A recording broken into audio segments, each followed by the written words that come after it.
Apresentaremos agora a mesa número 2, Compromisso Nacional Criança Alfabetizada, Construindo o Futuro na Idade Certa.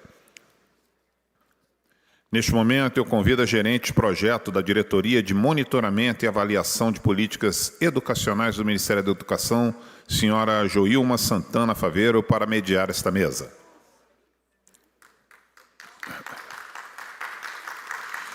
E é com grande satisfação que apresentamos os seguintes palestrantes e convidamos também para compor aqui a mesa. O presidente do Comitê Técnico de Educação do IRB, conselheiro do TCE Espírito Santo, Rodrigo Coelho do Carmo.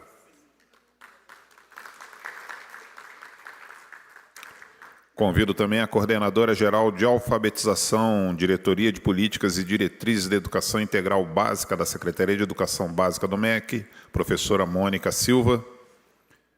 E convido também o coordenador geral de Equidade Educacional da Secretaria de Educação Continuada, Alfabetização de Jovens e Adultos, Diversidade e Inclusão do MEC, professor Maurício Ernica.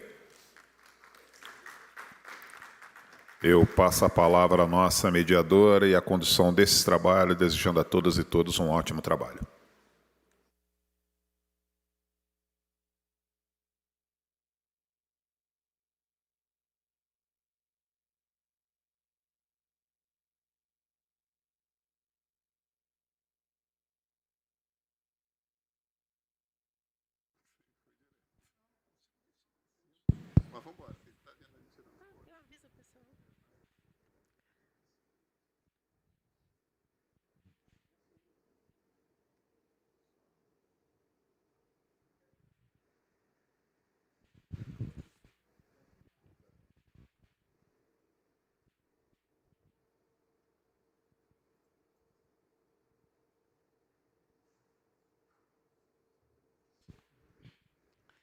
Bom dia a todos e todas.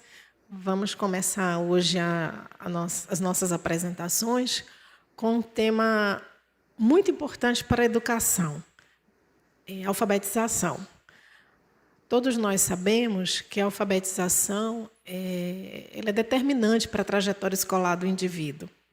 Aquela criança que não se alfabetiza bem, ela vai ter dificuldade não só nos anos seguintes, mas em toda a sua vida escolar. Problemas como evasão, repetência, eles decorrem muitas vezes da dificuldade daquele aluno que não foi bem alfabetizado. O MEC lançou em 2023 o Compromisso Nacional Criança Alfabetizada. É uma iniciativa que possui um conjunto de ações articuladas com os estados, o Distrito Federal e os municípios, para melhorar a qualidade do processo de alfabetização. E para apresentar o Compromisso Nacional Criança Alfabetizada, nós temos aqui a senhora Mônica Maria Silva de Souza. Mônica tem graduação em Pedagogia pela Universidade Estadual do Ceará, mestrado em Educação Brasileira pela Universidade Federal do Ceará, foi secretária municipal de Educação do município de Solonópole, no Ceará, foi diretora da Escola Estadual de Educação Profissional Jaime Alencar de Oliveira e da Escola Estadual de Educação Profissional Marvin, em Fortaleza, no Ceará.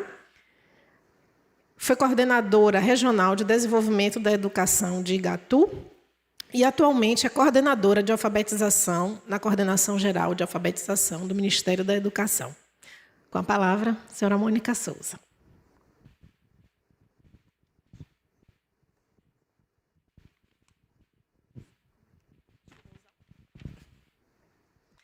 Bom dia a todos e a todas. Agradecer o convite, para estar aqui nesse momento, saudar os colegas do dispositivo, coordenador Maurício, nosso coordenador geral, o conselheiro. Um prazer dividir esse momento com vocês e muito obrigada, Joilma, pela oportunidade. Bom, nós estamos aqui com o desafio de apresentar para vocês o Compromisso Nacional Criança Alfabetizada, que, como a Joilma colocou, foi lançado em junho de 2023. Nós lançamos esse compromisso com a expectativa de que nós pudéssemos apoiar técnica e financeiramente os territórios, os estados e os municípios na construção das suas políticas de alfabetização. A ideia é que a gente consiga dessa forma, nos aproximarmos um pouco mais do trabalho desenvolvido e que possa atender às especificidades de cada região desse país. Então, aqui a nossa página, né, no site do Ministério da Educação. Essa página, em todas as construções que nós realizamos, a parte de normativos, os documentos orientadores, estão localizados nessa página do Ministério da Educação. Aqui a gente vai conversar um pouquinho sobre qual é o nosso principal, né, assim, por onde a gente navega nesse espaço. O compromisso ele é construído em regime de colaboração, União, Estados e Municípios e o Distrito Federal. Nós temos construído, no desenho da gestão e governança, um espaço aberto para esse diálogo com esses entes, né, para que a gente possa garantir, de fato, o direito das crianças à alfabetização.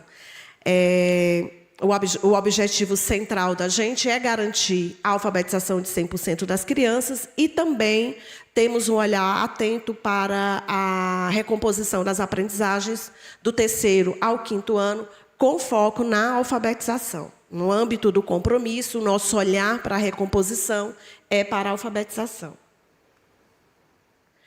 O compromisso ele está organizado em 5 eixos, tá? Governança e gestão, formação, infraestrutura pedagógica, avaliação e boas práticas.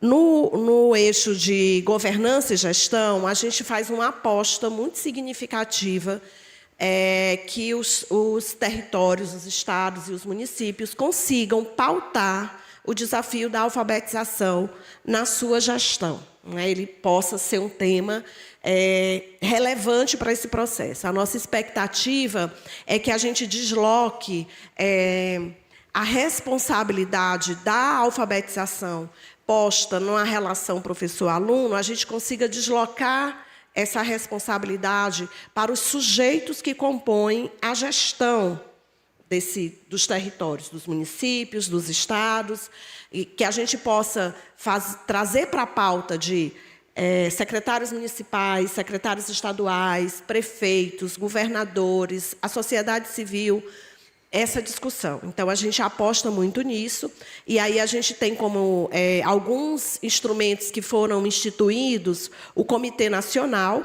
No Comitê Nacional, a gente tem a participação da Secretaria Executiva do MEC, da SEB, da SECADI, do INEP e do FNDE, no âmbito do Ministério da Educação. E aí nós temos CONSED, Undime e CONSEC participando desse comitê. As principais tomadas de decisão no desenho, né, do compromisso nacional e das iniciativas que a gente vai estar partilhando com estados e municípios, eles são discutidos no âmbito do SENAC. Na proposta do compromisso, a gente tem o Comitê Estadual, o CE, que todos os estados a gente orienta que constituam os seus CEEs, também como um espaço de diálogo e de governança da política. E temos também a Rede Nacional de Articuladores. Essa rede nacional tem sido o nosso elo, o Ministério da Educação até o município e as ações que estão sendo instituídas lá. Então, nós temos articuladores nacionais, somos 5 nacionalmente. Dentro do Ministério da Educação, nós trouxemos para a Renalfa Nacional articuladores que estão vinculados diretamente nas ações estratégicas do compromisso. Então, a gente tem representantes alinhados à questão de investimentos, à avaliação e monitoramento, à formação de professores e gestores e à nossa coordenação. Então, a gente tem, no âmbito nacional, isso. No âmbito estadual, nós temos 2 coordenadores, um representante da Secretaria Estadual de Educação e um representante da Undime, para a gente poder ir fortalecendo essa ideia do regime de colaboração. E, nas regionais de cada território, nós temos 3 articuladores e, em cada município, nós temos um articulador. Então, temos essa rede constituída para dialogar sobre as ações desenhadas e que precisam ser implementadas. Estamos na fase de elaboração das políticas de alfabetização dos territórios. Mais na frente, a gente vai sinalizar para vocês como é que está esse processo. E apostamos muito no fortalecimento das equipes técnicas, né? Poder ter equipe que apoie, que dê suporte às escolas, à gestão da escola e aos professores. Com relação à formação, a gente tem um desenho de formação para professores do 1º ao 5º ano e para gestores escolares. Essas formações, elas são... O Ministério da Educação, ele apoia tecnicamente e financeiramente, mas o desenho dessa formação e de como ela vai acontecer em cada território é uma construção coletiva e de responsabilidade de cada estado, né, em diálogo com os municípios. Nós temos formação para professores da educação infantil, e aí o Ministério da Educação coordena essa formação em parceria com universidades. A gente tem um programa chamado Leitura e Escrita na Educação Infantil, então tem esse movimento em diálogo com as universidades, e nós temos essa formação contínua desse grupo da Renalfa. Então, nós temos encontros sistemáticos e que tem uma proposta formativa que é fio condutor desse processo. Com a infraestrutura pedagógica, nós investimos, em 2023, recurso para os cantinhos de leitura. A gente vai falar mais lá na frente como é que isso aqui está desenhado. Uma proposta de acervo literário e também um apoio financeiro para que as redes construam materiais complementares com foco na alfabetização. No eixo da avaliação, nós temos o próprio SAEB, né, que no 2º ano, ele é uma avaliação amostral, né, e, portanto, por ser uma avaliação amostral, a gente tem, fortemente, né, conduzido pelo INEP, o fortalecimento das avaliações estaduais de 2º ano, para que elas sejam censitárias e para que a gente possa ter, anualmente, um parâmetro de avaliação das crianças do 2º ano e possamos acompanhar, de fato, essa condição que nós colocamos no início, de alfabetizar todas as crianças até o final do 2º ano. Então, a gente tem feito uma ampla discussão com relação a esse tópico, nós vamos tratar mais lá na frente também. Temos as avaliações formativas, aí orquestrada pelo Ministério da Educação. Temos uma plataforma com disponibilidade de ciclos de formação de avaliações do 1º ao 5º ano. E estamos aí para lançar as metas estaduais de alfabetização. A gente tem aí uma previsão de que, na próxima semana, a gente possa estar oficializando essas metas de alfabetização. No eixo de boas práticas, nós estamos em fase também de lançar um selo de reconhecimento e estamos começando uma discussão. Um GT está sendo constituído com vários parceiros para a elaboração de um prêmio nacional que a gente possa olhar para os resultados globais e também que tenha um olhar atento para a redução das desigualdades. E esse prêmio a gente pretende lançar em 2025.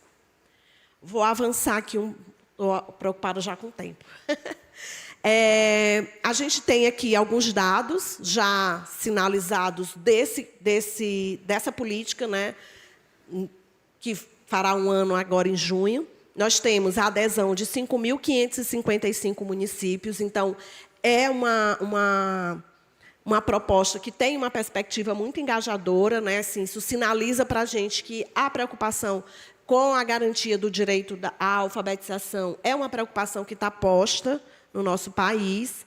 Nós temos 100% dos nossos estados, né? E aí falando enquanto ente mesmo, adessos ao compromisso e que elaboraram o PAT, que a gente vai falar sobre ele quando a gente estiver aprofundando essa questão de como a gente fez essa articulação com os municípios. É uma ferramenta, um instrumento de gestão muito interessante que a gente encontrou como forma de viabilizar a chegada do recurso financeiro passando pelo ente estadual. Então, ele constrói um plano de atendimento e ele sinaliza para os municípios o que é que ele, enquanto ente, tem condição de oferecer. Formação para todo mundo, material para todo mundo, e o município vai lá e também sinaliza se ele tem interesse de fazer esse trabalho em parceria com o Estado. Então, o PAT foi elaborado pelos estados e teve 95% dos municípios que realizaram a adesão, também sinalizando para a gente fortemente o desejo de trabalhar com, né, de superar alguns desafios que eles enxergam como fazer junto ser mais viável. Então, 26 estados sinalizaram a parceria para a realização do programa Leitura e Escrita na educação infantil. Nós temos só o estado de Goiás, que já realiza sua própria formação de educação infantil e, portanto, não é parceiro especificamente na formação do LEEI, mas realizam formação e todos os municípios fazem em parceria com o Estado a formação da educação infantil. A gente tem 21 políticas de alfabetização já construídas, instituídas e amplamente dialogadas com os entes, e 25 comitês estratégicos já instituídos. E aqui o total de articuladores que hoje nós temos é um projeto muito desafiador para a gente e muito significativo. A gente consegue ter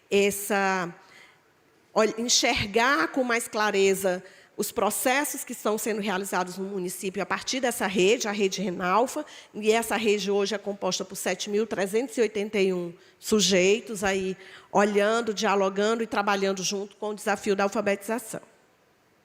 Aqui, novamente, a questão das políticas, a gente tinha traçado como meta no nosso plano, até 2024, termos 20 políticas de alfabetização construídas nos territórios. Hoje nós já temos 21 e ainda temos o restante de 2024. A gente está com a expectativa que até o final de 2024, todos os territórios, falando território estadual, todos eles tenham suas políticas desenhadas.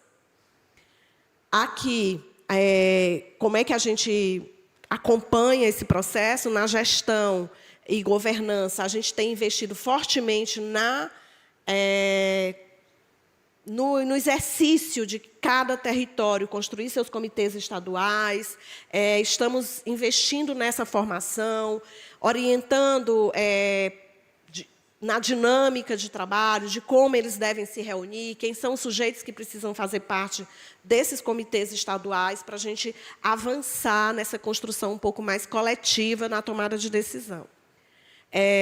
A gente tem, na questão da infraestrutura, acompanhado a execução do recurso federal para material de apoio, materiais complementares, para as formações. Temos acompanhado a implementação dos cantinhos de leitura. E, na formação, também temos feito essa relação. Quem são os nossos principais sujeitos nesse acompanhamento? São os articuladores da rede Renalfa. E a gente, no eixo da avaliação, além de termos, hoje, dos 26 estados e do DF, temos só Acre, Roraima e o Distrito Federal, que não realizaram avaliações estaduais em 2023. Hoje, nós já temos sinalizado que o Acre e o DF realizarão em 2024, então a gente só fica ainda numa discussão com Roraima, e a gente está nessa discussão, nessa construção, por conta de termos no território de Roraima uma quantidade muito significativa que precisamos estar atentos para a educação escolar indígena. Então, a gente está aprofundando essa discussão, esses conceitos, para poder avançarmos com o desenho da avaliação lá no estado de Roraima. Estou acabando, Vou terminar. Aqui, falando sobre a questão das populações específicas, nós estamos num processo de alinhamento com a SECADI. Então, construímos uma portaria que está aguardando sua assinatura do ministro e estamos avançando nessa questão da educação, nessa parceria com a SECADI. Aqui, vou passar bem rápido, aqui o valor que nós investimos nos cantinhos de leitura. A ideia dos cantinhos é que eles funcionem, nesse momento, nas salas de aula de primeiro e segundo ano. Tá? Esse foi o valor que nós conseguimos investir em 2023. Aqui também os valores empenhados e pagos em formação e material didático.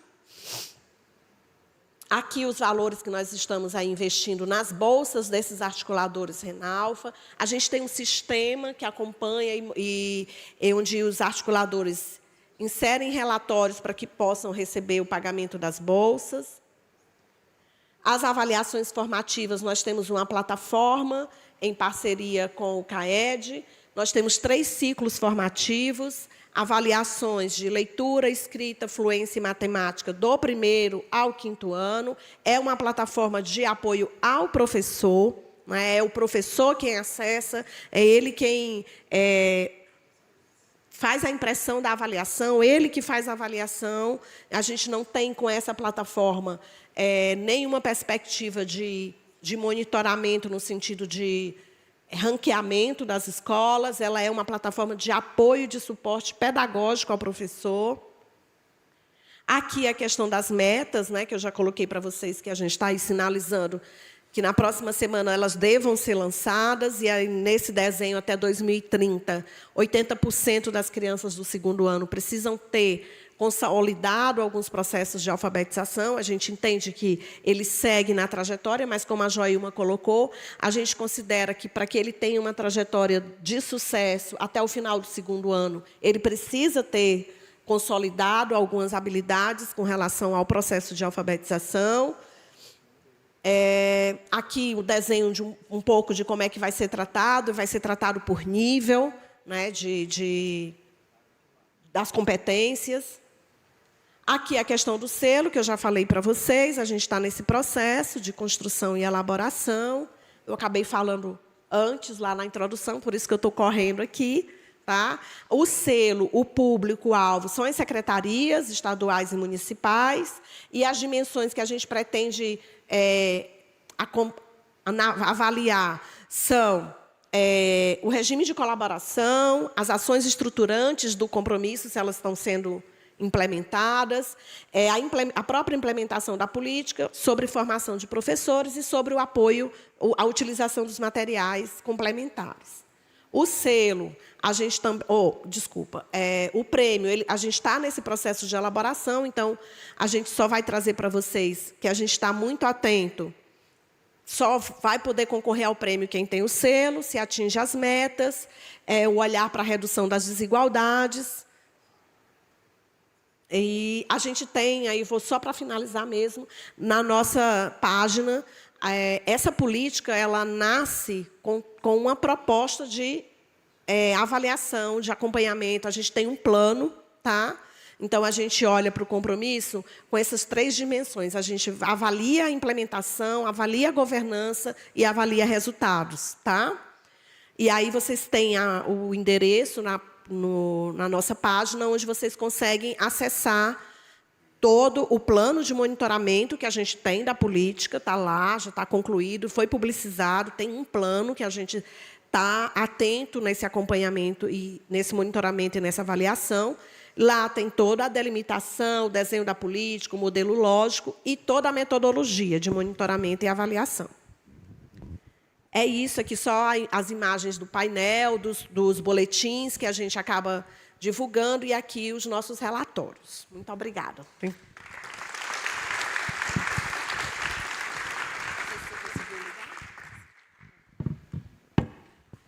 Obrigada, Mônica. Só lembrando que a SEB, a Secretaria de Educação Básica, tem uma diretoria de monitoramento e avaliação, que esses trabalhos todos que a Mônica trouxe aqui, esses relatórios, os boletins, estão disponíveis no site da SEB. Bom, dando continuidade, eu vou passar a palavra para o senhor Maurício Érnica. Ele é coordenador geral de Equidade Educacional da Secretaria de Educação Continuada, Educação de Jovens e Adultos, Diversidade e Inclusão do MEC, a SECADI, Maurício é sociólogo e professor da Faculdade de Educação da Unicamp. Como pesquisador, se dedica às relações entre educação, cultura e desigualdades.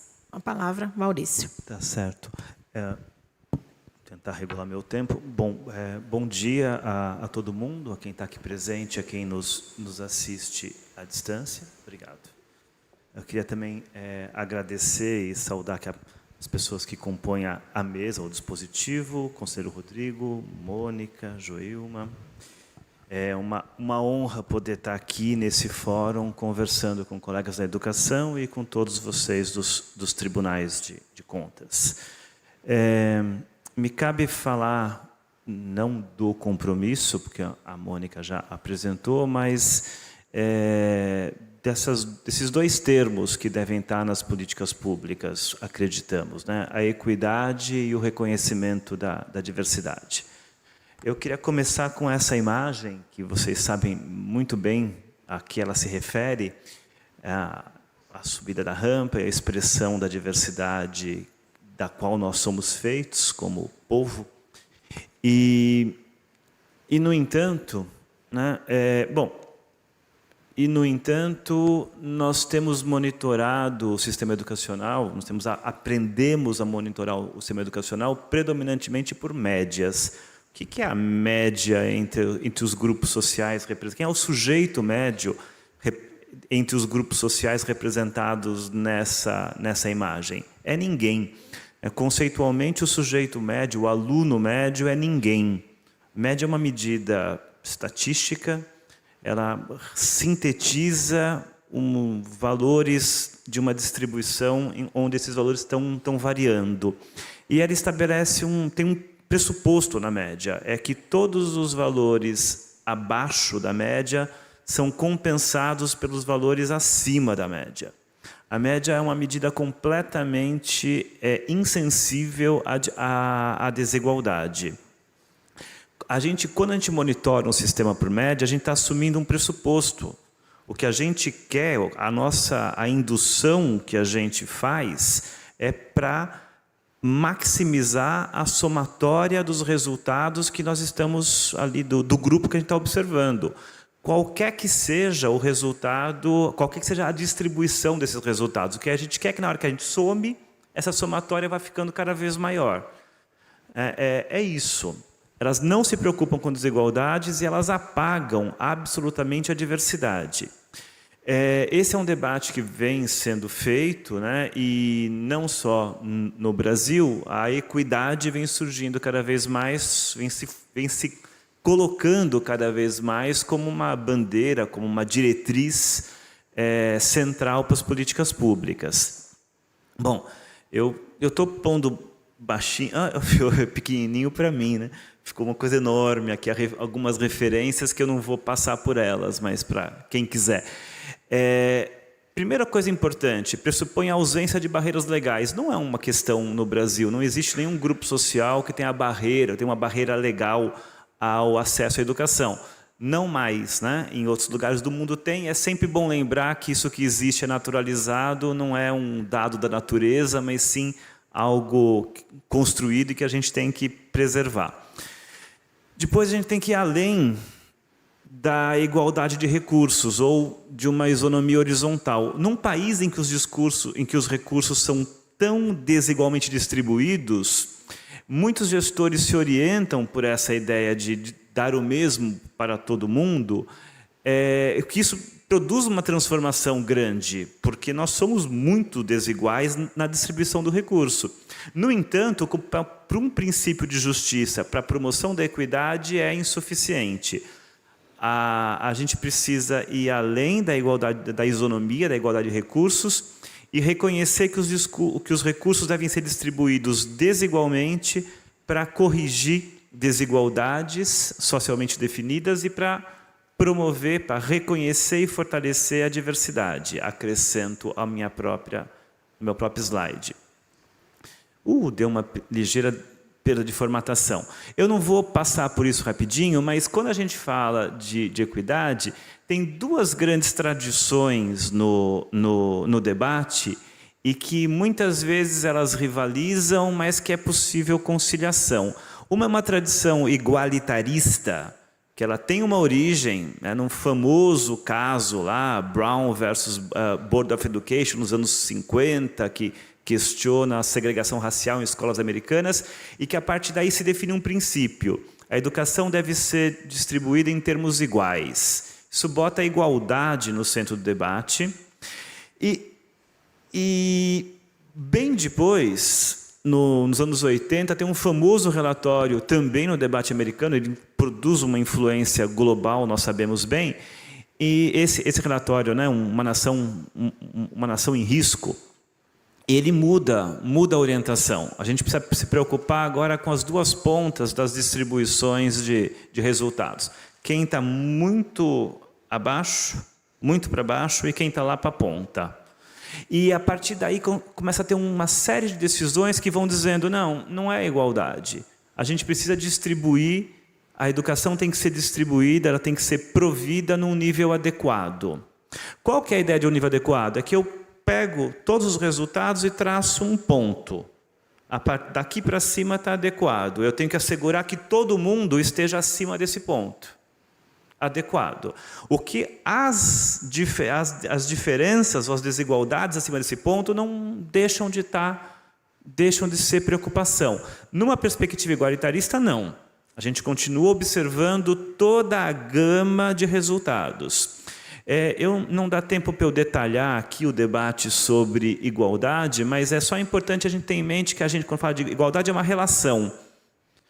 Igualdade de uns em relação a outros. Eu tenho que definir bem quem são os sujeitos e a que eu me refiro. Igualdade entre quem e igualdade de quê? Eu estou me posicionando aqui no que está em vermelho. A gente tem que pensar em grupos sociais, porque há marcadores sociais que definem desigualdade. Se você é negro, se você é branco, as suas chances na escola são diferentes. Se você tem um nível socioeconômico mais baixo ou mais alto, suas chances são diferentes. Se você é menina, menino, moço, moça, suas chances também são diferentes. Então, tem que pensar no grupos sociais e pensar em resultados, tá? Mas eu preciso passar aqui. Eu queria voltar à ideia da gente pensar quando a gente pega toda a distribuição de resultados e traça um corte e fala, olha, aqui está adequado, daqui para cima está tudo bem. Isso é um problema quando a gente pensa em educação. Os economistas dizem que educação é um bem posicional. O que quer dizer isso? Quer dizer que toda a conversão ou toda a tradução da educação em vantagens na sociedade, em acesso a posições, em acesso às riquezas simbólicas, econômicas, toda essa conversão da educação em vantagens sociais depende não somente daquilo que alguém aprendeu, mas daquilo que os outros aprenderam. Ninguém passa num vestibular ou é aprovado para o ensino superior por ter aprendido um ponto, um tanto. Passa porque os outros não aprenderam aquele tanto. Para um jornalista, uma vez eu disse, você jamais contrataria um estagiário porque sabe o que é um lead. Isso é o mínimo. Então, todo o nosso acesso às posições dependem do que do que o indivíduo sabe e do que os outros sabem. Quando a gente só olha um ponto e fala, daqui para cima está tudo bem, nós estamos deixando de observar os resultados que vão definir os maiores privilégios sociais. E a gente sabe muito bem, ninguém desde que a gente tem dados empíricos produzidos à exaustão mundo afora, ninguém que atua profissionalmente no campo educacional tem o direito de não saber que é o nível socioeconômico mais alto. Em países onde a racialização é muito forte, as pessoas brancas, que têm muito mais chance de acesso aos resultados educacionais mais altos, que vão conferir as vantagens sociais decorrentes. Então, agora, é importante a gente assegurar esse patamar de adequação. É fundamental, não queremos ninguém para baixo dele, mas acima dele nós não podemos deixar deixar fora do nosso horizonte os resultados mais altos, porque são eles que vão definir as pessoas que estarão com recursos educacionais que as habilitarão a ter mais vantagens na sociedade. E é assim que as elites se reproduzem. Agora, e quanto à diversidade? Eu falei de uma primeira agenda, que é a da equidade, o combate à desigualdade. Falta eu ir para uma segunda agenda, como eu disse, que as médias não capturam, que é a da diversidade. O sistema educacional brasileiro está organizado em, diz lá na Constituição, níveis e modalidades. Os níveis básica e superior. Aí, na básica, a gente pensa em etapas. O sistema educacional brasileiro está estruturado em etapas e modalidades. Não é que existem as etapas e depois tem as modalidades que estão lá com a CECADI. Não, a estrutura do sistema educacional é assim. Ele está estruturado em etapas e modalidades. As modalidades são previstas na LDB, estão todas regulamentadas de decretos presidenciais, a diretrizes, a resoluções do CNE. Há todo um arcabouço normativo que define e regulamenta as modalidades. Então, pensando assim, da maneira como legalmente nosso sistema está organizado, nós temos as etapas bem conhecidas, educação infantil, fundamental e médio. Aí nós temos escolas que são, na falta de nome melhor, são as escolas convencionais urbanas. Tá? Aquelas escolas que não são escolas de uma modalidade, muito embora quase toda a escola urbana brasileira atende à educação especial. De 137 mil escolas, mais ou menos umas 108 mil atendem ao menos um estudante do público da educação especial. Essa proporção é maior em escolas urbanas, situadas em área urbana, do que em escolas situadas em áreas rurais. E aí nós temos as modalidades: a educação de jovens e adultos, a educação do campo, a educação escolar indígena, a educação escolar quilombola, a educação especial, a educação bilíngue de surdos e a educação profissional, técnica e tecnológica. Isso é o que compõe o nosso sistema. E nós temos, para a educação do campo, educação escolar quilombola, educação escolar indígena, escolas que são escolas da modalidade. Escolas do campo, escolas indígenas, escolas quilombolas. Tudo isso, como eu disse, bem normatizado. Quantas são?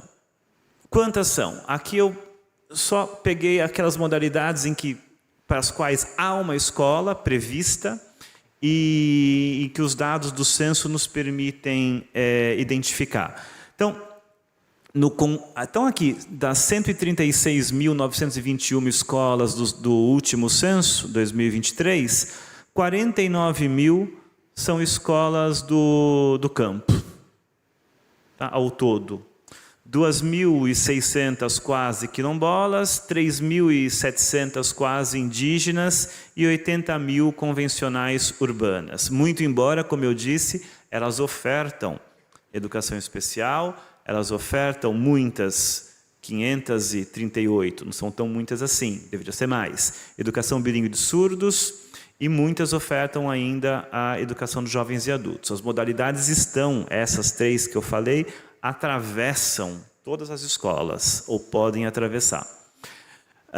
Quando a gente olha os anos iniciais, notem, são 79 mil escolas, quase 78 mil. O grupo que concentra a maior quantidade de escolas é a educação do campo. São 39.400 escolas. 2.100 quilombolas, 3.500 indígenas. As convencionais urbanas são só 35 mil perante as demais. Notem que indígena, quilombola e campo, as escolas vão desaparecendo quando vão para os anos finais e médio. Não é porque as pessoas morrem, é porque a oferta deixa de estar nos territórios. A gente tem, no caso da indígena, a escola não chegou, no caso do campo e quilombola, a escola vai saindo. A gente tem um longo e constante processo de nucleação.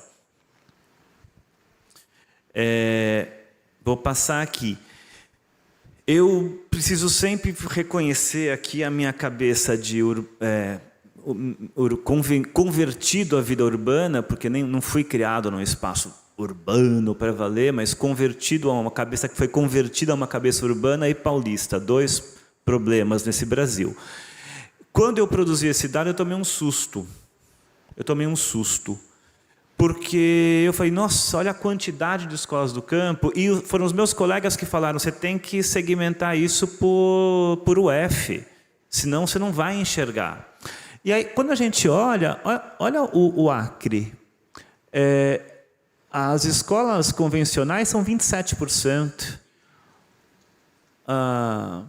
Se eu estou enxergando bem, Heloísa, o Ceará está 48%, 49%. Você está vendo lá, 49% são escolas do campo. Do conjunto delas, tá? Todos anos iniciais, fundamentais e médio. Eu tomei um susto porque meu estado está aqui, ó. 92% são escolas convencionais urbanas. Então, a minha cabeça está treinada a ver a partir do mundo onde eu me formei. Isso gera uma série de vieses, né? Por isso que os dados são tão bons. Então, a gente está em algumas unidades da federação, as modalidades elas têm uma presença muito grande. Obviamente, quando a gente vai por matrículas, esses números mudam bastante, porque são escolas menores. Mas a política pública chega ao território pela escola. E nós estamos falando aqui de territórios onde existem pessoas que são sujeitos de direito. Elas serão escolas caras e difíceis. Esse é o princípio da equidade. Elas serão caras e difíceis. Uma lógica de eficácia e eficiência com uma cabeça urbana, ela é destrutiva para as modalidades. Se eu pensar, puxa, para eu garantir uma escola no campo, ela vai ser mais cara, vai. É difícil. Bom, difícil não é um argumento para um gestor público. Não é um argumento aceitável, não é um princípio de justiça. Eu não faço o que é mais difícil. Bom, justamente porque a estrutura está montada para reproduzir desigualdade. Então, será difícil. Exigirá distribuição desigual de recurso. Eu tenho que pensar nas especificidades dessas escolas. Quando eu vou para os anos iniciais, isso é ainda mais intenso, porque, como eu falei, campo indígena e quilombola tem escolas mais concentradas nos anos iniciais. Então, olha lá agora, Heloísa, 61% das escolas do Ceará, dos anos iniciais, são escolas do campo. Em termos de matrícula, não. Em termos de escola, sim. Muitas delas com a organização em salas multisseriadas. Isso não é um atraso a ser superado. Isso é uma característica estrutural a ser pensada e cuidada. Para eu terminar, e o SAEB? Bom, o SAEB é uma ferramenta muito poderosa que o Brasil construiu, que nos fez pensar a educação colocando o direito de aprendizagem no centro. E, no entanto, eu preciso dizer que quando a gente olha pelas modalidades, nós não podemos dizer que o SAEB é censitário, ele não é. Porque há critérios de elegibilidade, todos eles previstos nas normativas, que dizem que escolas multisseriadas estão fora, escolas com até um certo número de alunos, esse número foi variando ao longo dos anos, estão fora, não são elegíveis. Escolas indígenas em que não tem português como primeira língua, está fora. E as demais escolas indígenas podem optar não participar do SAEB em função de particularidades de seu projeto pedagógico, é o que está dito. Qual é a consequência desses critérios de elegibilidade? Essa tabela ela não é confusa, tá? Eu prometo. Nossa, que sofisticação, não sei usar isso aqui, gente. Precisava ter tido um curso. Só tempinho, tá. Eu tô terminando aqui, mas é que agora eu vou ter que aprender a usar o negócio. Vocês têm 3 colunas rapidinhas aqui, tá? A primeira vocês já viram, que é o percentual de escolas da modalidade na rede. O segundo é o percentual dessas escolas aqui que não estão no SAEB. Bom, então se eu tenho numa rede de ensino que 18% das escolas são indígenas e nenhuma está no SAEB, eu tenho que tirar do SAEB 18%. O SAEB já não é censitário, 18% das escolas não estão nele. Eu fiz isso, estimei, né, uma estimativa, isso contém aí um grau de aproximação, mas para campo indígena. E aí a gente pode olhar aqui, ó. Oh, meu Deus. É a hora do mico. Aqui, ó, o percentual de escolas que não são elegíveis, percentual de escolas da rede, da UF, que não são elegíveis, porque campo indígena, em decorrência da não elegibilidade de escolas do campo indígena quilombola. Notem, 78% das escolas do Acre não estão no SAEB. 74% das escolas do Amapá, do Amazonas, não estão no SAEB. Ao Pará, 63% dos anos iniciais, tá? Nos anos iniciais. Então, a gente aprendeu, e eu também, a pensar os resultados educacionais a partir de uma parcela das escolas e das matrículas. Isso é muito importante, porque isso diz respeito, e aí eu termino, ao tipo de estímulo que a política pública dá. Se eu não olho e não observo quem está fora da minha métrica, qual é o recado que eu dou, conselheiro, ao gestor? Você vai melhorar as métricas e você vai melhorar os indicadores da sua política sem precisar colocar um grão de esforço e 1 centavo a mais nessas escolas, porque elas estão invisíveis. Bom, esse é um problema, como diz meu colega querido, o diretor Alexandro, da DPDI, e Mônica, que nós sabemos, e agora o que a gente tem que fazer é lidar com ele. A portaria conjunta CECAD e MEC, a que Mônica fez referência, que está para ser assinada pelo ministro, é um esforço pelo qual a gente vem construindo alguns caminhos para reconhecer as modalidades e o problema, né, a questão social das desigualdades no âmbito do compromisso e das políticas do MEC. SEB e CECAD são MEC. É isso, muito obrigado e desculpa pelo excesso.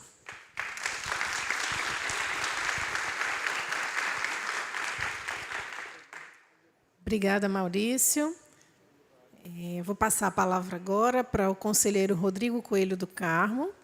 O conselheiro foi secretário municipal de governo de Cachoeiro de Itapemirim, foi secretário das Políticas de Trabalho, Assistência Social e Direitos Humanos do Estado do Espírito Santo, foi deputado estadual, é conselheiro do Tribunal de Contas do Estado do Espírito Santo e é presidente do Comitê Técnico de Educação do Instituto Rui Barbosa, está no 2º mandato. Com a palavra, conselheiro. Muito obrigado, bom dia. Bom dia, gente. Quero cumprimentar aqui esse dispositivo, Joilma, Mônica, Maurício. Você vê que a segregação ela acontece até nos dispositivos que a gente pensa nisso, né? Mulheres de um lado, homens do outro. Mas não involuntariamente, nós queríamos estar misturados aqui. Quero cumprimentá-los, cumprimentar também meus queridos colegas, conselheira Cristiana, conselheiro Diclé, conselheiro César Colares, conselheira Nalu, que estão aqui. Meus colegas também dos tribunais de contas, que são técnicos valorosíssimos, a quem eu represento aqui, porque isso que nós vamos apresentar é um esforço de trabalho que eles estão construindo. Me permitam fazer isso cumprimentando a Júlia, que é minha colega lá do Espírito Santo, cumprimentando também a Fernanda, que eu acho que é decana no Comitê Técnico de Educação, e cumprimentando o Alípio, que é do Tribunal de Contas da União, que junto com a Priscila, lá do Ceará, a Priscila está licenciada, coordenam esse trabalho que eu vou apresentar aqui. E eu vou começar fazendo uma introdução aqui a partir do final do Maurício. Ele disse do recado que passa para o gestor. E nós precisamos esperar que vocês solucionem, porque a discricionariedade não é nossa. Então, e eu estou dizendo isso só para dizer o seguinte, a expectativa de que a gente atue para mudar isso, ela não deve existir, porque quando quem tem a discricionariedade atua, ele leva em consideração os vários atores sociais que estão envolvidos para o estabelecimento do debate que construa a solução. Nós não temos essa condição nos tribunais de contas. Então, a gente espera que vocês coloquem luz para que a gente possa atuar, então, de forma a colaborar.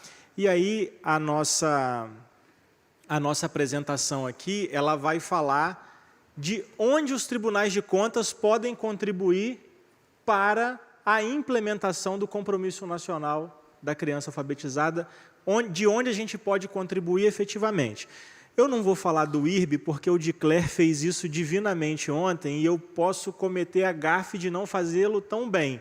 Então, eu vou evitar fazer a mesma exposição sobre o IRB. Mas, na organização do comitê, nós trabalhamos com eixos de atuação para os técnicos, e um dos eixos é o de intersetorialidade na perspectiva da integralidade cidadã, e nesse eixo, esse foi o eixo eleito pelos técnicos do Comitê Técnico de Educação, para que nós fizéssemos uma fiscalização nacional unificada.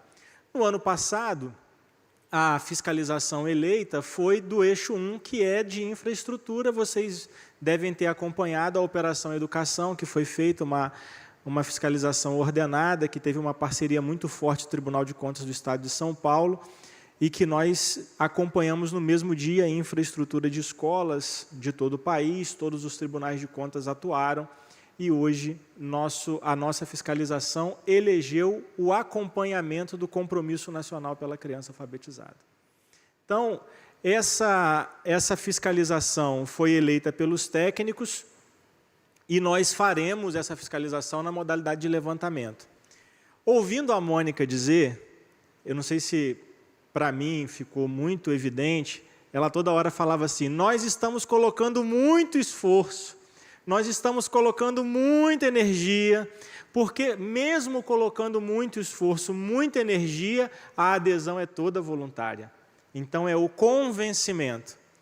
Quando os tribunais de contas colocam luz, é um convencimento indutivo. Eu vou esperar que a Gabriela me pergunte o que ela se comprometeu a perguntar ontem. A Gabriela estava aqui, eu encontrei com ela ali fora, ela falou assim: eu vou perguntar, queria perguntar para um conselheiro, não perguntei, mas vou perguntar hoje. Então, eu não vou responder agora para ela fazer a pergunta. Então, quando os tribunais de contas atuam com essa indução. E a gente está querendo fazer essa indução para ser colaborativo. E por que nós podemos fazer esse acompanhamento? Porque existe uma política. Existe um encaminhamento que foi construído a partir da discricionariedade que é própria do chefe do Poder Executivo. Então, é importante que a gente diga isso para dizer: olha, nós não estamos inventando, a gente não apoia governo A, governo B, não faz isso porque é do partido A, do partido B, a gente faz isso porque está estabelecido como o caminho de execução da política pública, e é isso que nós vamos acompanhar nos tribunais de contas. E o que nós pretendemos, então? Aqui eu vou expor rapidamente o que no levantamento vai se materializar. Esse QR Code, ele encaminha para a matriz de levantamento que nós fizemos, então tem todos os questionamentos que serão feitos aos nossos jurisdicionados para que eles respondam. É possível, nosso objetivo é esse, que a gente alcance os 0,3% de municípios que não aderiram. A gente vai querer saber depois por que eles não aderiram. A gente vai chegar aos 5% que não fizeram o plano. Então, nós vamos chegando a esses números que o MEC olha e não tem o que fazer. Nós podemos, ao final do levantamento, cada tribunal age de uma maneira, cria o processo de uma forma, mas nós podemos aplicar uma recomendação, nós podemos dar uma determinação, e isso vai induzindo que seja feito o que está estabelecido no compromisso nacional. Então, nesse levantamento, nós temos cerca de 50, um pouco mais, um pouco menos, posso estar equivocado aqui, questionamentos, mas eu vou trazer os blocos de questionamentos que nós vamos fazer. Então, aqui nós vamos questionar a relação entre os entes que aderiram ao compromisso e os respectivos estudantes, e os resultados de alfabetização dos respectivos estudantes do segundo ano, conforme estabelece a construção do plano, o seu percentual. Nós vamos questioná-los sobre os documentos de planejamento, se eles já constituíram os documentos de planejamento que está estabelecido pelo MEC e pelo Comitê Nacional de Acompanhamento do Plano, se está estabelecida a política de alfabetização dos entes. Então, todos esses blocos de questionamento, nós estamos questionando, e a partir da resposta não tem uma política de alfabetização. Imagine que a resposta seja essa ao tribunal. O que nos cabe? Determina a construção da política de alfabetização. Não sei se há algo mais indutor do que isso, Mônica, para ser feito. Então, às vezes que nós conversamos com o MEC, essa sempre foi uma dificuldade. Nós temos, inclusive, o planejamento de fazer a coleta dos planos de carreira do magistério, porque o professor, segundo estudos recentes, tem um impacto no resultado de aprendizagem equivalente a 60%, no estudo que fizeram recentemente. Então, como é que a gente faz para coletar esses dados de planos de carreira, por exemplo, para trabalhar a valorização do magistério? O MEC já tentou fazer isso através da SASE, mas pela adesão voluntária, encaminhamento voluntário não vai, então a gente entende que pelos tribunais de contas isso é possível que seja feito.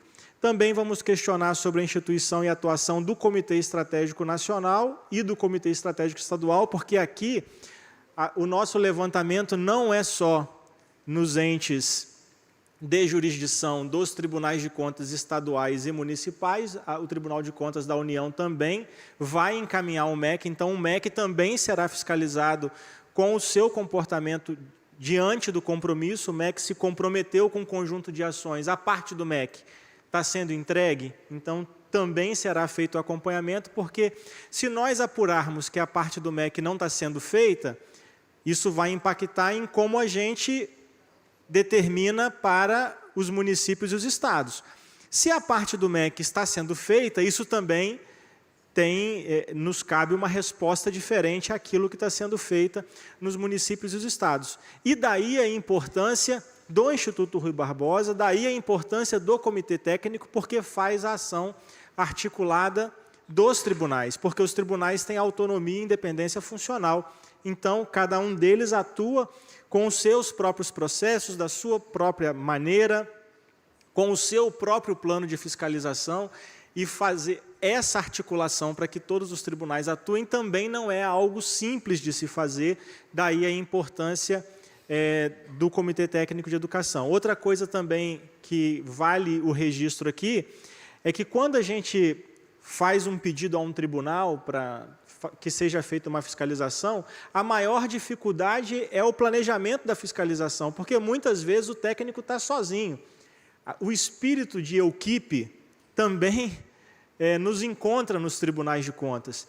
No Comitê Técnico de Educação, nós temos cerca de 75 técnicos dos 33 tribunais de contas. Então, quando a gente planeja uma fiscalização, a gente planeja com um olhar nacional, porque todos os tribunais estão representados, e na hora de fazer essa fiscalização é consideradas diferentes realidades. O conselheiro César Colares vai estar aqui na mesa de escolas conectadas e vai falar das diferenças que nós temos em cada lugar. Então, nós também vamos questionar acerca da instituição e atuação da Renalfa. Nós vamos verificar o apoio financeiro que está sendo estabelecido pela União e pelos estados, porque todo o recurso financeiro que foi mencionado pela Mônica aqui será alvo de fiscalização do TCU exclusivamente, mas nós temos, além da organização da rede, nós temos também os recursos estaduais que serão colocados no âmbito do compromisso. Nós também vamos questionar sobre o aumento percentual de recursos para a alfabetização dos municípios e do Estado, de acordo com o que está pactuado, a implementação dos sistemas estaduais de avaliação, porque tem uma corrida, muitos estados estão implementando neste momento os sistemas de avaliação, e também nós entendemos pela experiência como é que é compartilhado com os municípios os resultados dessa avaliação, porque, por vezes, os resultados globais, o Maurício já abordou aqui, pode não ajudar e talvez até aumentar as distorções de aprendizagem, caso não seja compartilhado o resultado em microdados, vamos assim dizer, dos resultados de avaliação dos sistemas. Nós vamos também questionar sobre a realização da avaliação periódica de leitura, de língua portuguesa e matemática pelas escolas, lideradas e coordenadas pelas redes municipais e estaduais. Percebam, tudo dentro do que está pactuado do plano.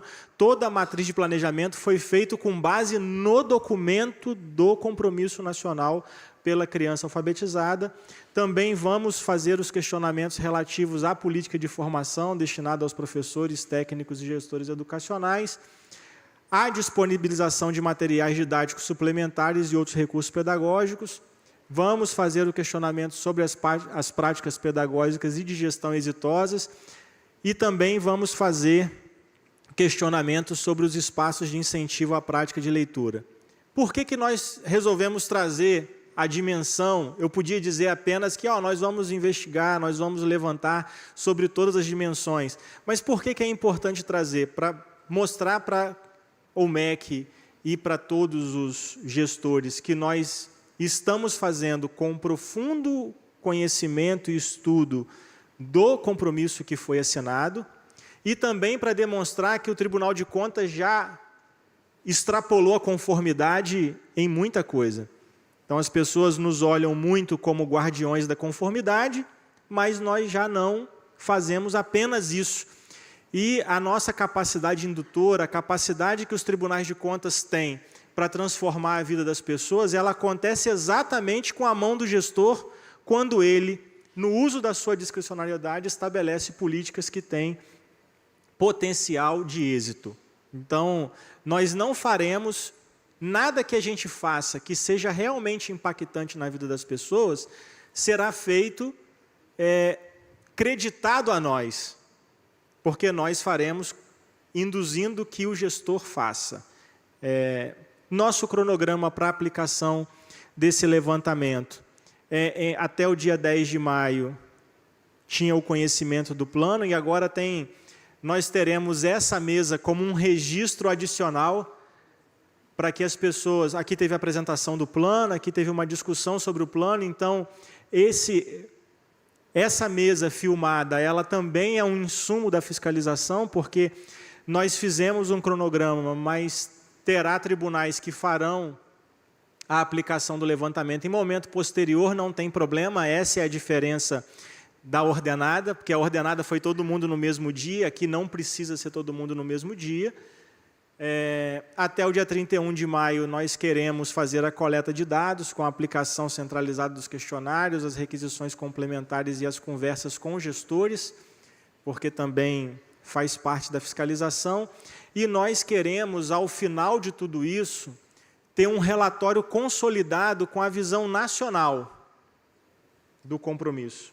Então, como é que nós estamos vendo a participação, porque aqui os dados foram de adesão. Nós queremos saber se a adesão se converteu em ações materiais que efetivamente promoveram avanço na qualidade, na alfabetização das crianças. Então, nós queremos chegar a um relatório nacional. Aqui são os tribunais que já fizeram adesão ao levantamento. Não estão aqui os que não fizeram adesão, mas eu já fiz um apelo fortíssimo à minha querida amiga, conselheira Cristiana, para o Tribunal de Contas do Estado de São Paulo, e também tive com o conselheiro Tuma, presidente do Tribunal de Contas do município de São Paulo, que se comprometeu com a adesão. Aqui, o Tribunal de Contas do Estado do Acre, eu conversei com o conselheiro Ribamar, a conselheira Nalu, mas no seu retorno, por favor, faça o apelo, porque a gente tem certeza que o Acre e o Ribamar também já se colocou para fazer o levantamento, e é importante que faça. Também não está aqui nessa lista o Tribunal de Contas do Estado de Roraima, mas eu conversei com a conselheira Silene semana passada, tratamos desse assunto. A conselheira Suzana, quando soube que Sergipe não estava aqui, falou que era impossível, vocês conhecem bem a Suzana, quem é dos tribunais, é impossível que Sergipe não participe. Por que eu estou fazendo questão de dar esses relatos sobre os tribunais que não estão? Para dizer a vocês que nós estamos fazendo o movimento para aqueles poucos, são 5, que não aderiram, para que eles façam a adesão à fiscalização, porque, como diz o conselheiro Holden, do Ceará, ele fala que o tribunal tem um dedo de Midas, né? Então a gente tem que tomar cuidado, porque onde toca vira ouro, se a gente botar a ação do tribunal no compromisso, é possível que os gestores deem a atenção ao compromisso. Então, a minha fala aqui precisa trazer 2 elementos importantes. Primeiro, esse material é sensibilidade de todo o corpo técnico dos tribunais de contas. Então, há uma sensibilidade posta nos técnicos e conselheiros, no corpo de membros, para essa característica de análise de políticas públicas pelos tribunais. É evidente que nós estamos num período de aprendizado, porque essa transformação dos tribunais ela é nova. Então, a gente precisa fazer com que a gente aprenda a fazer essa avaliação. E fazer a avaliação respeitando a discricionariedade não é uma coisa simples, porque por muitas vezes a gente tem o desejo de avançar um pouco da linha, e a gente precisa se conter nisso, porque não é nossa competência. Então, há um aprendizado, mas há uma sensibilidade. A segunda coisa é dizer aos gestores, vocês podem contar com a gente. Se o tribunal não for visitado por vocês, nos procurando para que nós façamos a contribuição, a relação dos gestores com o tribunal só acontecerá quando vocês forem procurados. Então, é porque alguma coisa errada aconteceu, né? Apesar de que nós estamos trabalhando para ir ao encontro para o estabelecimento de parcerias, para o estabelecimento de levantamentos que, como esse, procura contribuir e fazer a indução. Então, esse levantamento é uma demonstração clara do nosso esforço de contribuir, porque nós não fomos procurados para isso. Nós simplesmente escolhemos, por nossa decisão, e aqui o mérito é todo dos técnicos, porque foram eles que elegeram isso no âmbito do comitê, esse acompanhamento para fazer. No mais, eu estou aqui à disposição, agradecido a todos pela honra de me escutarem. Muito obrigado pela atenção de todos e pelo convite para estar aqui.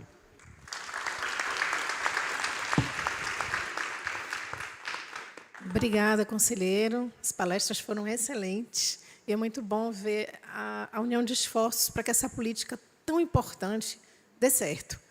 Agora a gente vai passar para abrir para as perguntas, né? Então, quem quiser fazer pergunta, levanta a mão. O pessoal vai levar os microfones.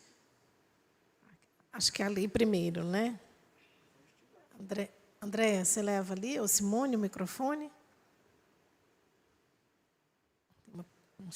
Eu identifiquei 3 perguntas. 4.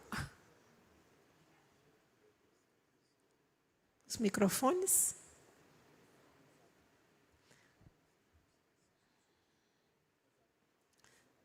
Ali, aquele que está de mão levantada.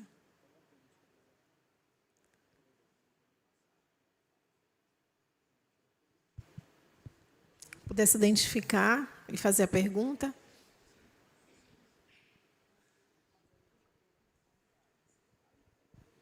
Alô, bom dia. Meu nome é Ivan, eu sou professor do Instituto Benjamin Constant, sou professor dos anos iniciais da educação básica, então a alfabetização para mim é um tema que me toca muito.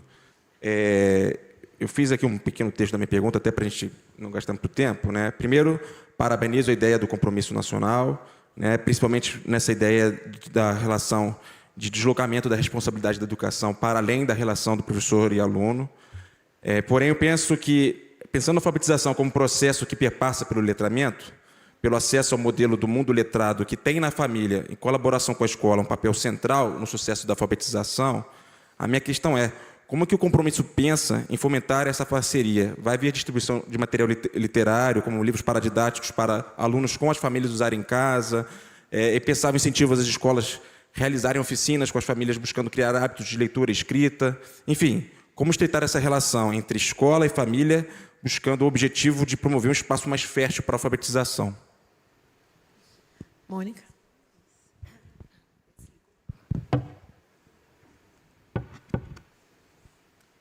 Bom, essa temática, a gente espera que ela seja, né, a gente tem trabalhado nessa perspectiva, que ela seja uma ação que perpasse pelo processo formativo, tá, na construção das propostas de formação dos territórios, que essa relação possa estar presente, mas, assim, no âmbito do MEC, a gente não tem distribuição de material para a família, não, na perspectiva do compromisso, isso não foi colocado. Como a gente acredita que a alfabetização, como eu coloquei para vocês, ela precisa ser um elemento pautado, ser pauta prioritária em todos os espaços, a gente espera que a construção da política dê conta disso, dos territórios, e que, a partir do processo formativo, a gente possa estar trazendo esse elemento para a discussão. Mas, daqui do Ministério, não tem uma ação efetiva nesse sentido. Tá? Quem foi que levantou a mão também? Aqui. Pois não. Bom dia a todos. Meu nome é César Colares, sou conselheiro do Tribunal de Contas dos Municípios do Estado do Pará. E eu queria, primeiro, cumprimentar todos os expositores, mas fazer um comentário da fala do Maurício e até um pedido de apoio para ele, uma provocação para um assunto que nós, do Estado do Pará, estamos discutindo com o MEC, mas que precisa avançar muito, principalmente na SECADI. Ele expôs alguns dados assim, interessantes que mostram a diversidade do nosso país e colocou a realidade, principalmente da região amazônica, em que a maioria das escolas não são consideradas escolas convencionais, né? E, portanto, inclusive, não são avaliadas no IDEB, a maioria delas. Eu separei aqui alguns dados do Estado do Pará e, rapidamente, alguns dados do Marajó, que é uma região em que o tribunal vem fazendo um trabalho mais focado. Mas, no Estado do Pará, 28,8% são consideradas escolas convencionais. E mais de 80% são as escolas que são classificadas como escolas do campo, onde nós temos aí as escolas indígenas e as escolas quilombolas. Na região do Marajó, mais de 86% das escolas municipais são consideradas escolas da zona rural. 75% dessas, Maurício, são classificadas por nós como escolas ribeirinhas, de populações ribeirinhas. E mais de 70% são de turmas multisseriadas. Então, quando elas até não participam da avaliação do SAEB, os dados do SAEB já não são dados tão relevantes para nós. O município pode até estar... Depois eu vou falar um pouquinho na outra mesa sobre essa questão do Marajó. E o município tem um IDEB baixo, mas se essas escolas não são consideradas, o IDEB, na prática, é menor ainda, né? Então, é necessário aplicar o que você falou. Os recursos devem ser distribuídos desigualmente, considerando essas desigualdades. Mas não é muito fácil a gente discutir isso, não. Quando a gente coloca esses dados, às vezes, o sentimento que a gente fica é um sentimento um pouco complicado. Parece que essas regiões, notadamente do Norte e do Nordeste, mas isso se aplica em todas as regiões do país, nós temos essas realidades, alguns mais, outros menos, conselheiro Rodrigo. Parece assim que a gente está pedindo um tratamento especial por querer ser especial, e não nessa visão de que os recursos têm que ser distribuídos com base nessas desigualdades.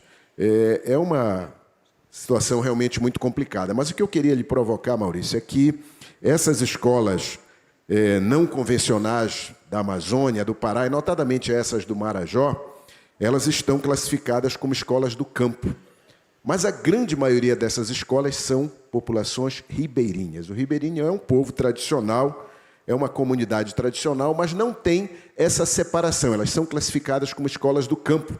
E nós insistimos que elas têm as suas especificidades, que não são iguais a escolas que estão em assentamentos ou em áreas de fazenda. São populações que são muito impactadas pela maré, depende da maré. Temos escolas em que até o horário da aula é diferenciado porque depende da maré. O barco não consegue chegar na escola se a maré estiver seca. Então, tem escola que, às vezes, o horário, a aula começa às 8, outro dia começa às 7, outro dia começa às 10 ou às 11. E nós precisamos avançar nessa discussão de classificar essas escolas ribeirinhas como populações tradicionais, assim como as indígenas e quilombolas, né? Alguém já me disse uma vez, isso é porque vocês querem que essas escolas recebam um valor diferenciado da alimentação escolar. É verdade. porque são escolas, algumas estão a 15, 20 horas de viagem da sede do município de barco. Imagina o custo para essa alimentação chegar nessa escola, às vezes um custo maior do que o da aquisição. Então, eu gostaria de ouvir até um comentário sobre isso, mas lhe pedir que dentro da SECADI pudesse levar esse debate um pouco mais a fundo. No MEC, em alguns setores, notadamente com a própria secretária Isolda, nós temos avançado muito nesse debate, mas na SECADI ainda não avançou bem.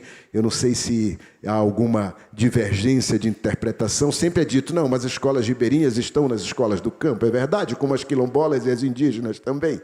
Mas eu gostaria de ouvir um comentário sobre isso e lhe cumprimento por essa afirmação que nós estamos vendo agora, esse reconhecimento do governo de que os recursos têm que ser distribuídos de acordo com as desigualdades. Cumprimento os organizadores do evento e todos os palestrantes que nos blindaram com as suas manifestações. Obrigado. Muito obrigado. Eu queria responder com 3 pontos a essa excelente provocação. Primeiro, eu aprendi com minhas colegas e meus colegas da educação do campo que a área reivindica que ela seja nomeada como educação do campo, das águas e das florestas. Isso é um modo de olhar para a diversidade. Outra questão importante é que a modalidade seja pensada a partir dos povos e não do território. A territorialidade é super importante, né? Estamos falando de povos cuja presença e posse do território, presença no território e posse dele é central para a sua reprodução. Mas que a gente pense a partir não da localização, e sim dos povos, pensados compreendidos na sua diversidade. Então, os ribeirinhos, a que o senhor fez referência, têm a sua particularidade. Os caiçaras, de onde eu cresci, vivem num outro mundo, embora sejam 2 povos das águas. Ou a população, enfim, sertaneja caipira é um outro mundo, e por aí afora. Esse é o primeiro ponto. A área da educação do campo, o que eu tenho aprendido é que ela reivindica que seja pensada como educação do campo, das águas e das florestas, e que ela seja pensada a partir dos povos que são os sujeitos de direito da modalidade. Assim está nas normativas. Acontece que ela ganhou o nome de educação do campo, e aí a política tem um nome que não dá visibilidade devida aos povos e à sua diversidade. E eu, conversando com as pessoas de fora da área, muitas vezes as pessoas, o nosso esquema de pensamento nos leva a pensar na localização da escola e não na diversidade sociocultural dos povos, do campo, das águas e das florestas. Então, essa é uma questão importante e central para a área, até onde eu entendo. Quanto ao diálogo com a SECADI, podemos conversar também, mas tem a diretoria de educação do campo tem participado das atividades no Marajó. Bom, e sempre há espaço para que a conversa aconteça melhor e com, enfim, mais fluida. Voltaremos a isso. Segundo ponto, tem uma outra dimensão em sua fala que é muito importante quando você descreve, né, a estrutura desses sistemas de ensino. Vejam, as modalidades são partes estruturantes, não há exemplo melhor do que eu havia dito, senão esse que foi dado.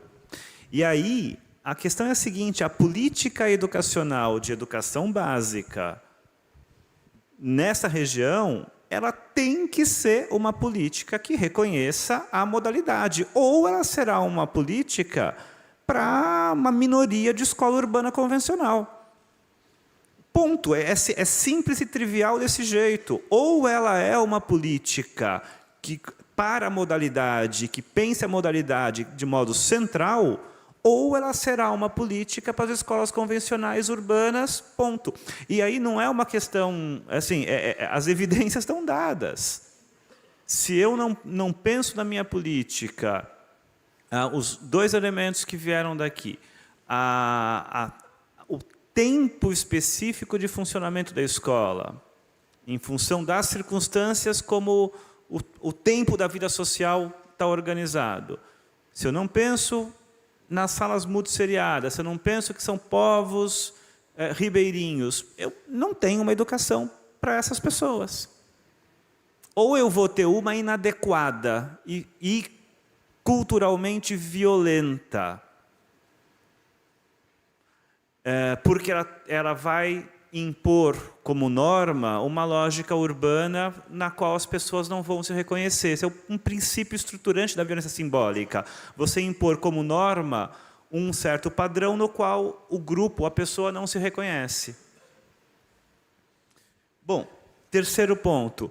Eu não posso perder a oportunidade de contar uma historinha curta. Há muitos anos, como pesquisador, eu fui apresentar uma pesquisa sobre desigualdades urbanas em São Paulo. E tinha uma professora da área do direito que era assessora do secretário de Educação de São Paulo.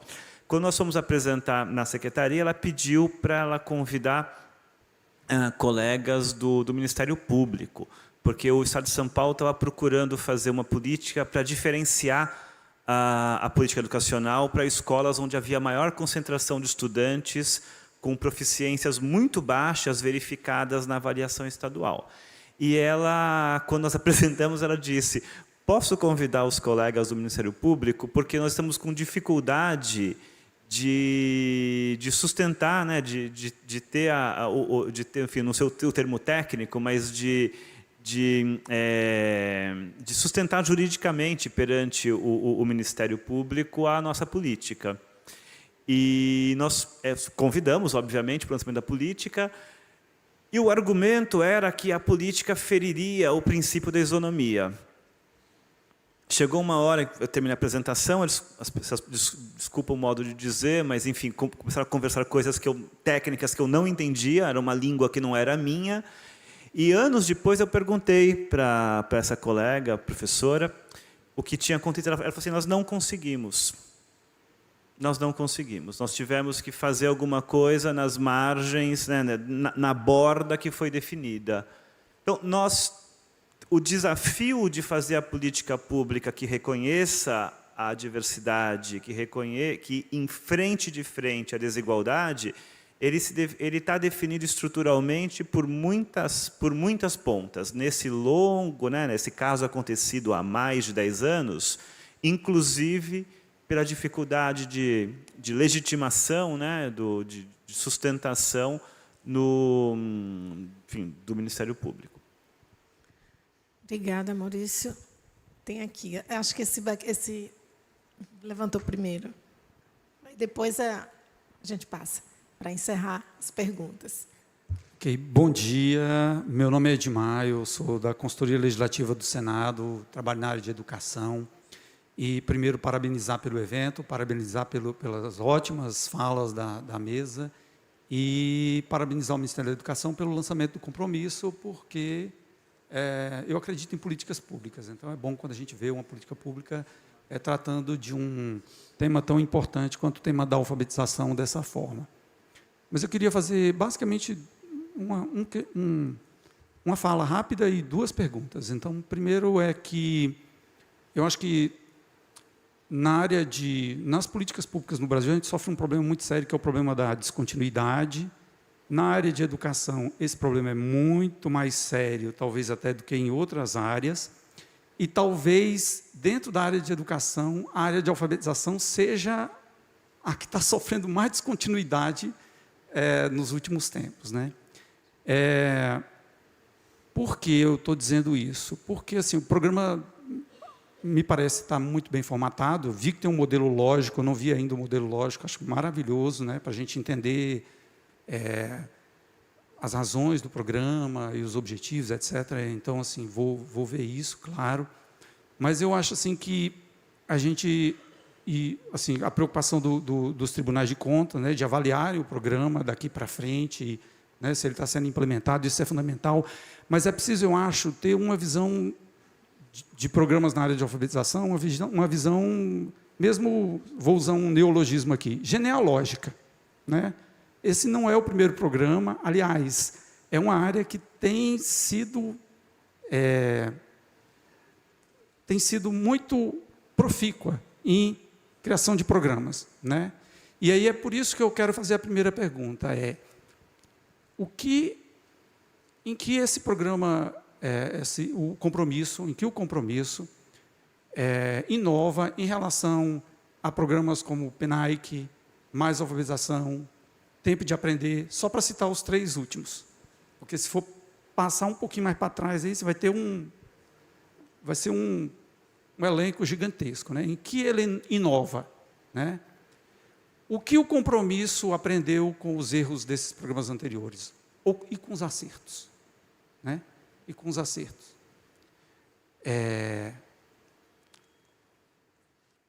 E o que a gente pode esperar, né, para encerrar, de novo, né? De novo no compromisso. E a última pergunta, na verdade, são 4, né?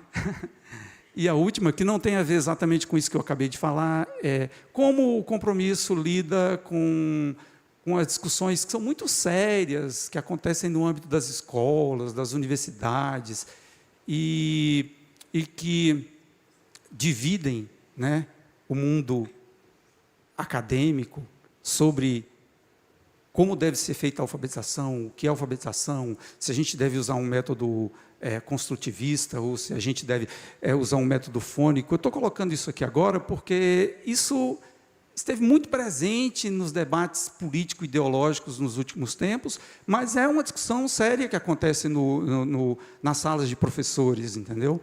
Então, são esses os questionamentos que eu queria fazer. Vamos nós tentar responder algumas delas, né? Mas o conselheiro quer também. Pois não, mas posso.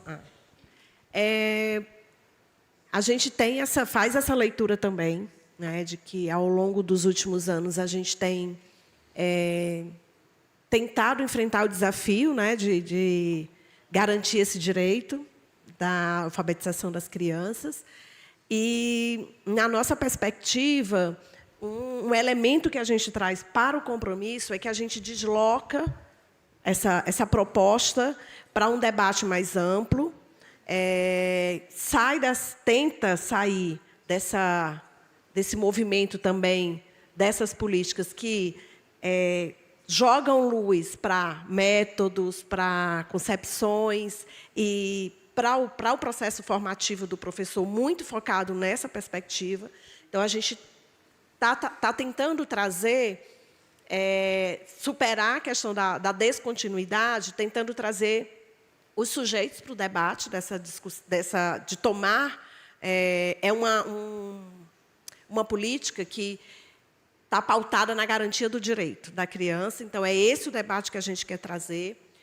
Nos materiais que a gente tem produzido, a gente tem, sim, uma concepção de alfabetização engajada nesses materiais, uma concepção de educação que vai para um olhar mais discursivo desse processo de alfabetização. A gente está atento a isso, a gente não quer entrar nesse debate de método, tá? A gente tem tratado o compromisso numa perspectiva de responsabilização dos entes, dos sujeitos e com relação à garantia desse direito.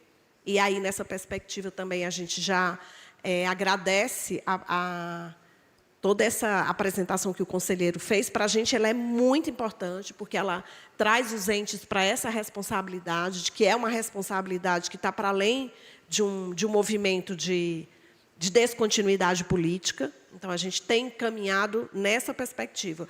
A gente espera, com o compromisso, o que a gente traz de inovador, tenta trazer, é isso. Mostrar, trazer para os entes essa perspectiva de que essa responsabilização não pode se dar a partir de programas instituídos de governo A, B ou C. A gente agora tem PENAIC, agora a gente tem Tempo de Aprender, sabe? E que muda um governo e a gente muda, inclusive, as concepções, né? E a gente está tentando, com o compromisso, desvincular isso desse processo e trazer os sujeitos para a responsabilidade desse desafio, que precisa ser de todo mundo. Por exemplo, quando o professor perguntou sobre a gente está induzindo material para as famílias, não, a gente não está.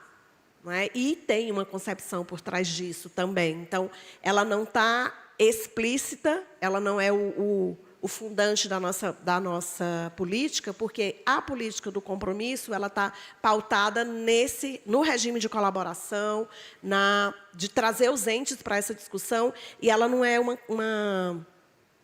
ela não tem na sua matriz estruturante só a questão de concepção de alfabetização, mas a garantia do direito das crianças de se alfabetizarem. E aí, nesse processo, nesse diálogo com os entes, a gente tem tentado construir políticas de alfabetização nos territórios que garantam, alinhadas com a concepção que está nos nossos documentos e que a gente defende e que a gente acredita. Tá?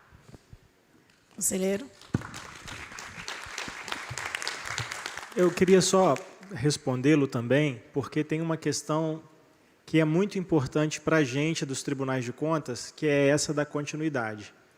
À medida que os tribunais de contas atuem na avaliação de políticas, e aí no compromisso tem a construção dos planos, e na construção dos planos os entes federativos, municipais, têm autonomia para fazê-los da forma que eles entendem que deve ser feito, nós, quando tiver a mudança de governo, podemos cobrá-los sobre a execução do plano.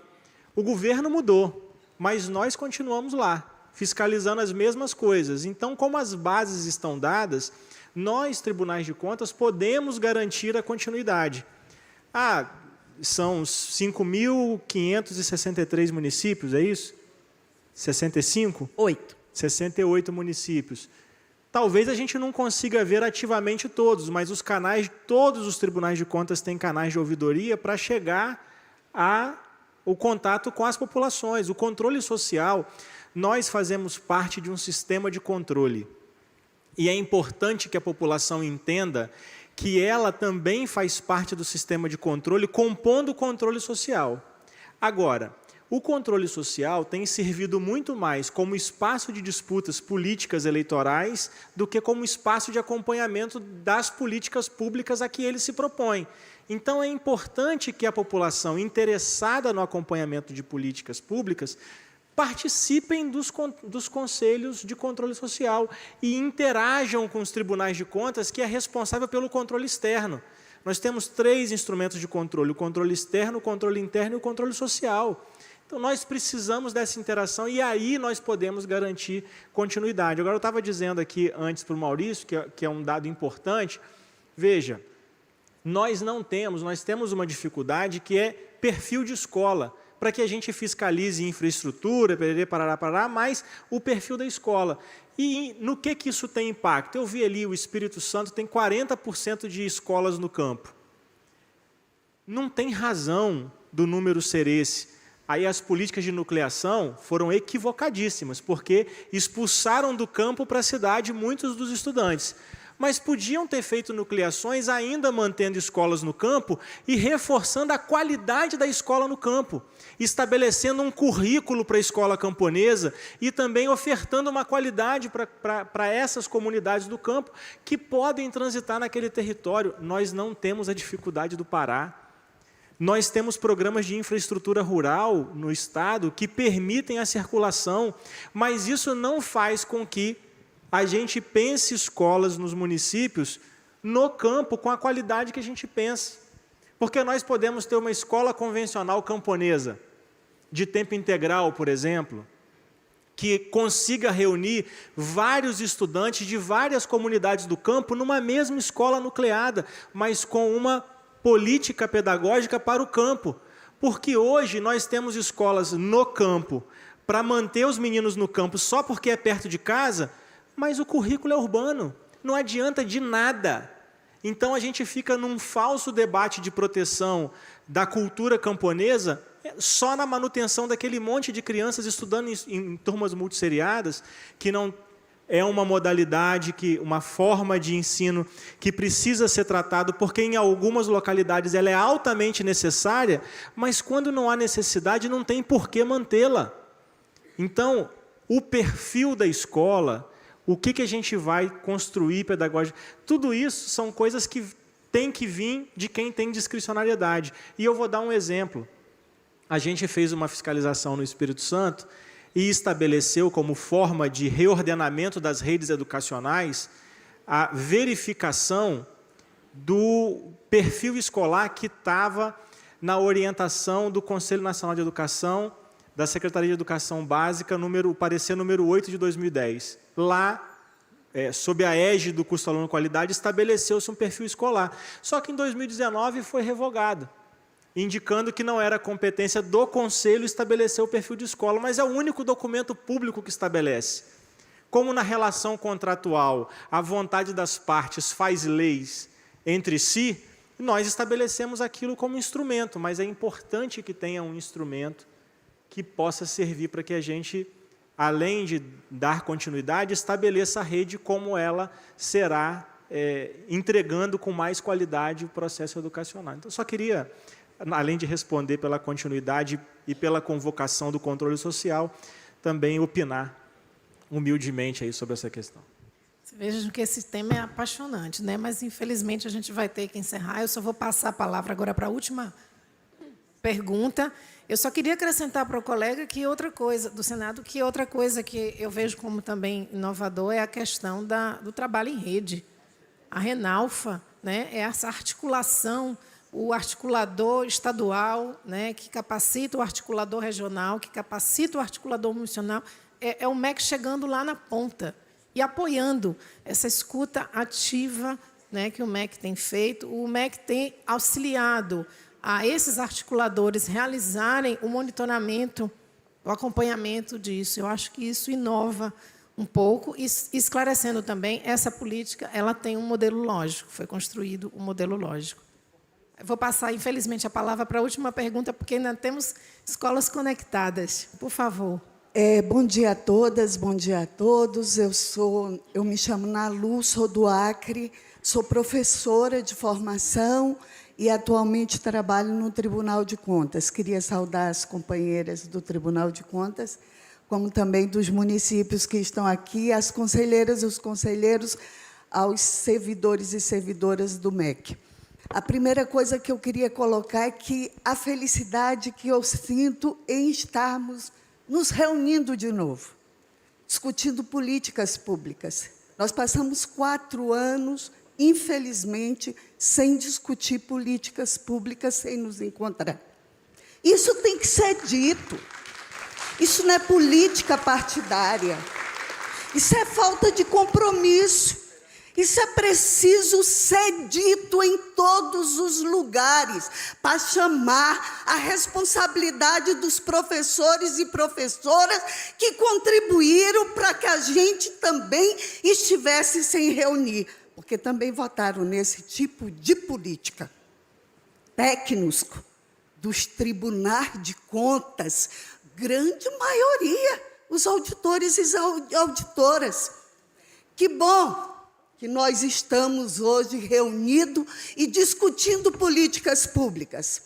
O Acre deu muito para o Brasil, não só na época da borracha, mas o Acre deu para o Brasil um companheiro militante da educação chamado Arnóbio Marx. Vocês, na verdade, chamam ele Arnóbio Marx. Eu tenho o privilégio de chamá-lo de Binho. Que na década de 70, professor Maurício, nós já fizemos cartilha para as escolas extrativistas. As primeiras cartilhas feitas para os indígenas foi lá no Acre. Infelizmente, eu não consigo ver o Binho na equipe do MEC.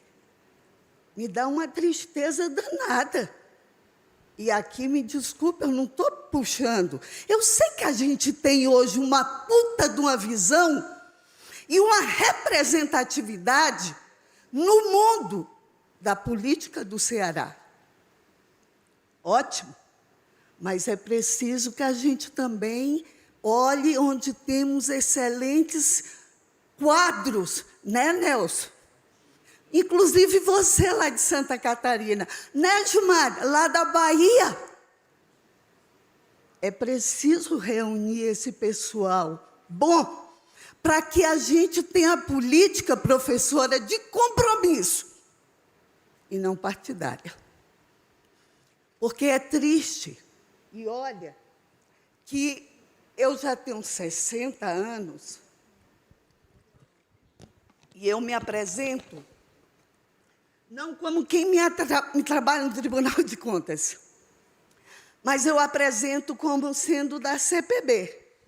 E eu vou logo dizer, porque a maioria aqui não vão saber. Era a Confederação dos Professores Brasileiros, que depois surgiu a CNTE, a Confederação dos Trabalhadores em Educação, que construiu a CUT, a Central Única dos Trabalhadores. E aí eu me apresento como presidente do Sindicato dos Trabalhadores em Educação do meu estado. É assim que eu gosto de me apresentar e é assim que eu gosto de falar nesse ambiente. Nós temos uma coisa nova aqui, companheiro. Se tu me permite te chamar de companheiro. Esse nome tem que voltar também, né? A coisa nova é que os tribunais de conta estão saindo da parte privilegiada que sempre foram da instituição brasileira, porque a gente tem que resgatar os tribunais de contas, senão eles vão para o lado lá do povo do judiciário. Nós temos que sempre puxar eles para o nosso lado, porque são os tribunais de contas que fazem esse trabalho. Tu viste aí o que nós podemos fazer? Tem outro, a Cristiana vai fazer a apresentação de outra parte também.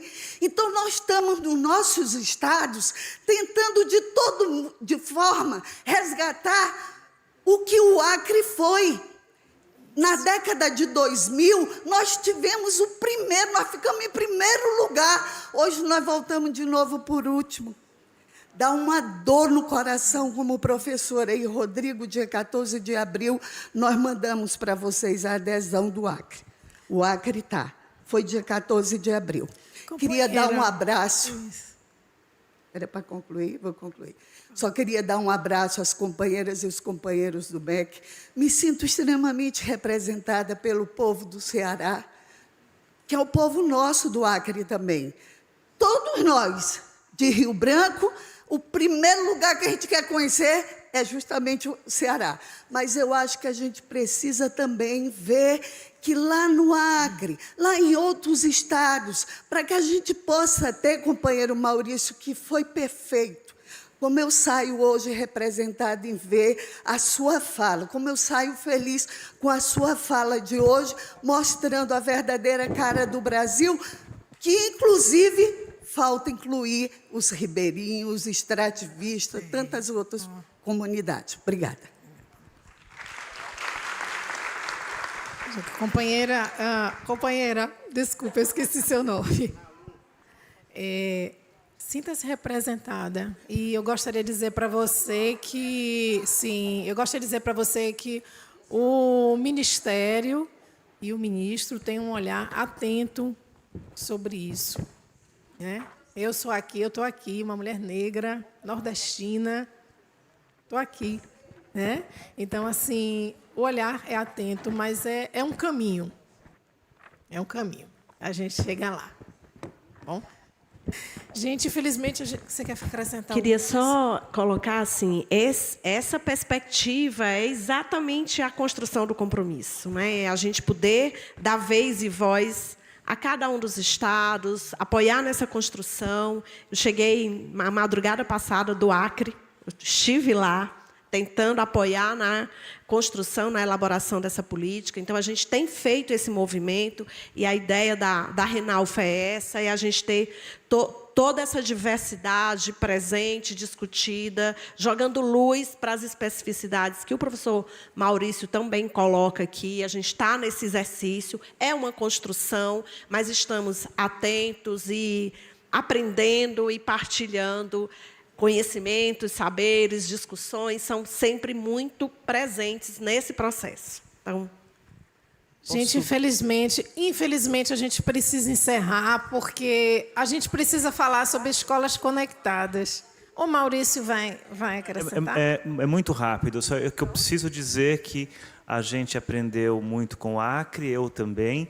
Eu tive a felicidade de eu sou interlocutor do BIM, posso dizer isso há mais de 10 anos. Tem uma entrevista grande que a gente fez quando trabalhava no SEMPEC com o BIM, ele conta toda a trajetória e certamente ajudou muito a maneira como eu pessoalmente tenho de entender a educação. Desde tudo que ele nos conta sobre a florestania e sobre a trajetória. Tá? Só para dizer que é o interlocutor e que nós estamos super atentos a essas questões, enfim, que elas são aí o cerne da CECADI. Não ficar ninguém para trás. Infelizmente, colega, a gente precisa... Isso, mas vai ter uma nova mesa da ENEC, aí a senhora pede a palavra. Infelizmente, a gente tem que encerrar. Nós vamos entregar o certificado e tirar uma foto aqui. Agradecimento aos palestrantes. Isso.